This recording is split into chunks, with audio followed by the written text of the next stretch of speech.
Salam. Hari ini kita akan bersama-sama belajar dari kebenaran firman Tuhan dari kitab Kejadian pasal yang ke-38 ayat yang ke-11. Demikian firman Tuhan. Lalu berkatalah Yehuda kepada Tamar menantunya itu, "Tinggallah sebagai janda di rumah ayahmu sampai anakku Shelah itu besar, sebab pikirnya jangan-jangan ia mati seperti kedua kakaknya itu."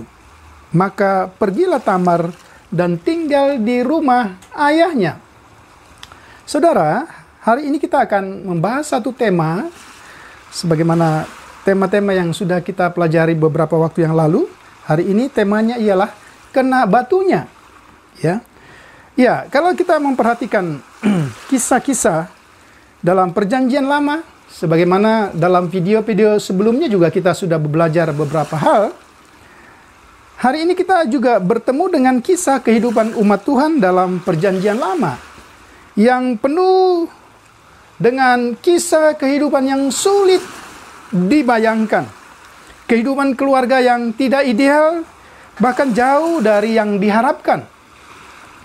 Kisah-kisah Perjanjian Lama ini membuat sebagian orang atau bahkan mungkin juga banyak orang yang sulit menerima apakah Perjanjian Lama itu firman Tuhan apa tidak.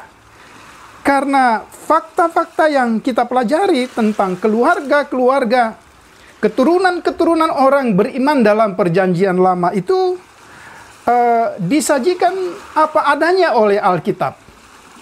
Itulah menurut saya secara pribadi keunggulan dari Alkitab kita, khususnya Perjanjian Lama. Mengapa? Karena dia menyajikan fakta-fakta kehidupan umat Tuhan secara transparan dan jujur, tanpa ada poles-memoles, tetapi menampilkan apa adanya. Sebagai orang-orang yang dipilih Tuhan, kisah-kisah ini nampaknya tidak cocok atau tidak ideal untuk kita lihat sebagai patron atau sebagai teladan. Namun pada sisi lain, sesungguhnya ketika kita belajar kisah para patriark atau keturunan-keturunan dari orang beriman ini, justru kita bisa memahami apa yang disebut dengan kasih karunia. Mengapa saya katakan demikian? Karena kasih karunia yang berarti ketidaklayakan orang yang menerimanya justru sangat tepat dengan kisah-kisah dalam Perjanjian Lama, salah satunya yang akan kita bahas hari ini.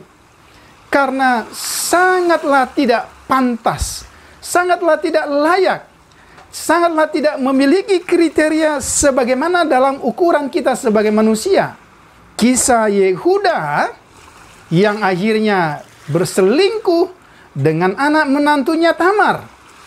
Bukankah ini sesuatu yang sangat ironis? Tetapi toh kita lihat, keluarga ini atau pribadi-pribadi inilah nanti yang akan terus dipakai oleh Tuhan, ya, yang mendapat kasih kemurahan Tuhan tanpa melihat siapa mereka. Inilah yang disebut dengan kemurahan Tuhan. Kalau kita membaca pembacaan dengan tema kena batunya, ini menjelaskan kisah seorang keturunan Yakub yang bernama Yehuda, anak keempat dari Yakub dari istrinya yang bernama Lea. Dikatakan setelah dia berpisah dari orang tua dan keluarganya, kemudian dia pergi ke satu daerah, dan di sana dia menemukan seorang perempuan yang bernama Sua, perempuan Kanaan, dan dia menikahi perempuan Kanaan. Saudara perhatikan, ini sesungguhnya sesuatu yang terlarang, menikah dengan perempuan Kanaan. Tetapi itu fakta yang dicatat oleh Alkitab. Singkat kata, dari pernikahan itu maka Yehuda dan Sua memiliki 3 anak yang bernama Er, Onan, dan Sela. Dikatakan anak yang tertua itu kemudian yang bernama Er mengambil seorang perempuan yang bernama Tamar, tetapi sangat disayangkan tidak memiliki keturunan. Dan karena kejahatannya di mata Tuhan, maka Alkitab mencatat Tuhan membunuh Er. Dan dia mati tanpa keturunan. Dan kita tahu, sebagai salah satu tradisi yang telah dikumandangkan dalam hukum Taurat, ada istilah perkawinan levirat untuk meneruskan keturunan dari ini. Maka Yehuda sebagai orang tua meminta Onan anak yang kedua untuk menikahi Tamar. Tetapi lagi-lagi dalam pembacaan kisah itu kita lihat Onan mulai berpikir bahwa itu bukan anaknya dan itu tidak menguntungkan bagi dia. Maka setiap kali dia berhubungan dengan Tamar, dia sengaja membuang air maninya di luar dan itu dipandang oleh Tuhan sebagai kejahatan. Kemudian Onan juga dihukum oleh Tuhan dan dia mati. Sekarang ada seorang anak lagi yang bernama Sela yang diharapkan juga bisa mengawini Tamar, tetapi faktanya dia belum cukup umur. Sehingga ya, dalam tipu muslihat, dalam motivasi yang tidak benar, akhirnya Yehuda katakan kepada Tamar supaya dia kembali ke rumah orang tuanya sambil menanti Sela anak ketiga untuk mengawininya jika nanti sudah waktunya. Tetapi sesungguhnya kalau kita perhatikan, apa alasannya menyuruh Tamar pergi ke rumah keluarganya? Sesungguhnya dia punya niat untuk tidak menikahkan Sela dengan Tamar, karena dia takut nasib yang sama yang menimpa kedua anaknya, mati karena dosa mereka, terjadi pada anak yang ketiga, Sela.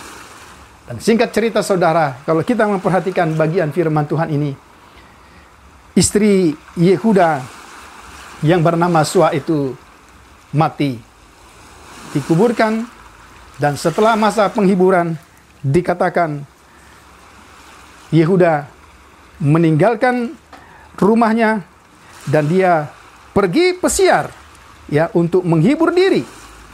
Dia pergi ke satu kota yang bernama Timna. Dan pada sisi yang lain, saudara, ketika hal itu didengar oleh Tamar dan dia juga sudah mendengar berita bahwa sesungguhnya Sela yang seharusnya dinikahkan kepadanya itu tidak terjadi, maka dia ingin membalas apa yang dilakukan oleh sang mertua ini terhadap dirinya, yang membiarkan dia tetap menjadi janda tanpa status yang jelas. Karena itu dia pun membuat satu siasat, saudara, sebagaimana kita baca nanti dalam pembacaan pasal 38 itu sangat menarik ceritanya. Ya, dikatakan kemudian dia menanggalkan jubah kejandaannya dan dia memakai satu pakaian yang biasa dipakai oleh para pelacur. Dan dia menanti, dia tahu sang mertua akan lewat di satu tempat di pintu gerbang masuk kota Timna. Dia duduk di sana. Dan apa yang dia harapkan sungguh terjadi. Karena dia memakai pakaian seorang pelacur dengan penutup wajah, sehingga Yehuda tidak mengenali dia. Dan dia mulai berkata, dia ingin tidur, dia ingin melakukan perbuatan yang biasa mungkin dilakukan oleh seorang laki-laki terhadap seorang pelacur. Tapi kemudian ada negosiasi yang terjadi, saudara. Ya, kemudian Tamar meminta jaminan. Dan dikatakan dalam pembacaan itu apa yang dikatakan oleh Yehuda, dia akan memberikan kambing domba ketika dia nanti kembali ke daerahnya. Tetapi Tamar mengerti betul siapa Yehuda yang telah membohonginya. Kemudian dia katakan, tidak tuanku, jika Tuhan bersedia memberi jaminan sebelum pembayaran yang Tuhan maksudkan itu, Tuhan berikan kepada saya. Silakan berikan matrai, ya. Kemudian apa dikatakan lagi, tongkat sebagai jaminan. Dan kemudian terjadilah peristiwa bahwa Yehuda melacur dengan menantu yang tidak dikenalnya. Dan singkat cerita, saudara, perbuatan itu melahirkan, menyebabkan Tamar mengandung seorang anak. Dan berita itu sampai ke telinga Yehuda. Dan dengan begitu amarahnya dia mulai minta supaya Tamar dibawa ke rumahnya, karena dia berkata Tamar telah mengkhianati dia dan telah kawin dengan orang lain. Tetapi saudara, inilah yang dimaksudkan dengan tema kita, Yehuda kena batunya. Ketika Tamar menyampaikan satu pesan dengan menitipkan tongkat matrai, ya, sebagai tanda yang diberikan oleh Yehuda ketika dia melacur, maka akhirnya taulah Yehuda bahwa yang menghamili menantunya adalah dirinya sendiri. Kalau kita membaca dalam pembacaan di dalam ayat yang ke-26, Yehuda berkata, Yehuda memeriksa barang-barang itu lalu berkata, bukan aku, tetapi perempuan itulah yang benar, karena memang aku tidak memberikan dia kepada Sela anakku, dan dia tidak bersetubuh lagi dengan perempuan itu. Saudara, sebagaimana yang saya katakan tadi, nampaknya ini satu kehidupan yang kocar-kacir, satu kehidupan keluarga keturunan orang beriman, keturunan Yakub, keturunan Ishak, keturunan Abraham. Tapi pola hidup keluarga ini tidak lagi sesuai dengan tuntunan Tuhan dan perintah Tuhan. Apa sesungguhnya yang bisa kita lihat? Apakah ada pelajaran penting dari kisah ini? Apakah masih ada kisah seperti ini pada hari ini dalam kehidupan kekristenan? Seorang mertua bisa mengawini menantu, atau bahkan melacur, atau anak-anaknya yang jahat sedemikian rupa. Kemudian Yehuda menikah dengan seorang yang tidak sepantasnya, perempuan Kanaan. Coba kita lihat, ada begitu banyak persoalan di dalam keluarga ini. Tapi kalau kita memperhatikan, ini adalah kebenaran firman Tuhan.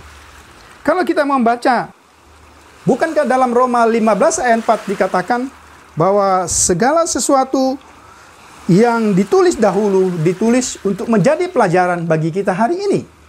Jadi kegagalan-kegagalan umat Tuhan pada masa lalu itu ditulis supaya itu bisa menjadi pelajaran bagi kita hari ini. Supaya kita tidak mengulangi semua yang terjadi, semua kekacaubalauan yang terjadi dalam kehidupan umat Tuhan tidak terjadi pada hari ini. Sehingga apa yang terjadi pada Yehuda, kita pun akhirnya tidak kena batunya. Demikian paparan singkat tentang kebenaran firman Tuhan yang saya sampaikan melalui video singkat ini. Semoga ini bisa menjadi berkat. Salam.